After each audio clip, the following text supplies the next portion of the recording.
اسلام امن اور سلامتی کی علامت۔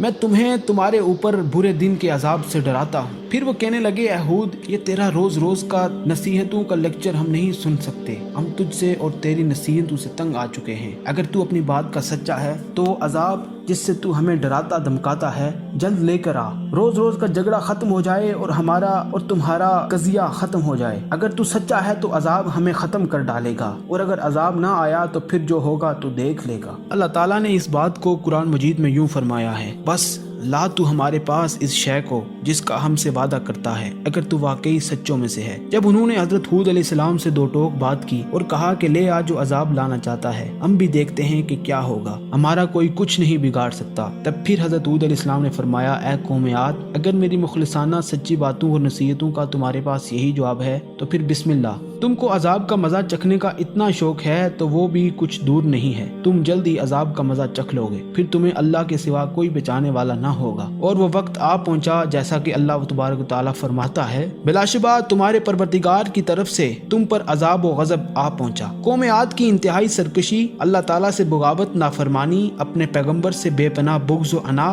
کی پاداش عمل اور قانون جزا و سزا کا وقت آ پہنچا۔ اللہ تعالیٰ کا غضب و قہر آ پہنچا جب سب سے پہلے خشک سالی آئی، بارشیں نہ ہوئیں، کھیتیاں باغ سوکھ کر ویران ہو گئے، اناج پیدا ہی نہ ہوا، فصلیں جل گئیں اور ذرات ختم ہو گئی۔ قوم عاد دیکھ کر سخت پریشان ہوئے اور عاجز نظر آنے لگے۔ یہ دیکھ کر حضرت ہود علیہ السلام میں انسانی ہمدردی اور پیغمبرانہ غفور و درگزر نے جوش مارا، اور آپ علیہ السلام نے ان سے کہا، اے قوم عاد، میرا کہا مان لو، سرکشی اور نافرمانی چھوڑ دو، راہ حق اختیار کر لو، میری نصیحتوں پر ایمان لے آؤ، یہی راہ نجات ہے۔ لیکن اس بدبخت قوم پر آپ علیہ السلام کی نصیحت کا کوئی اثر نہ ہوا، بلکہ ان کا غضب دگنا پڑ گیا۔ اب ہود علیہ السلام نے اپنے مسلمان ساتھیوں کو ساتھ لیا اور شہر سے کئی میل دور چلے گئے۔ اللہ کا عذاب پورا ہونے کو آیا، قوم عاد میں قحط پڑ گیا، لوگ اور جانور بھوکے مرنے لگے۔ اس پر قوم عاد نے اپنا ایک وفد خانہ کعبہ میں دعا کی عرض سے بھیجا۔ وہ وفد ایک شخص معاویہ بن بکر کے گھر آ ٹھہرا۔ معاویہ بن بکر نے اس وفد کی خوب آؤبگت کی اور خوب مہمان نوازی کی۔ وہ وہاں 1 مہینے تک رہے، کھاتے پیتے اور عیش و عشرت میں مشغول رہے اور اپنے آنے کا مقصد ہی بھول گئے۔ معاویہ نے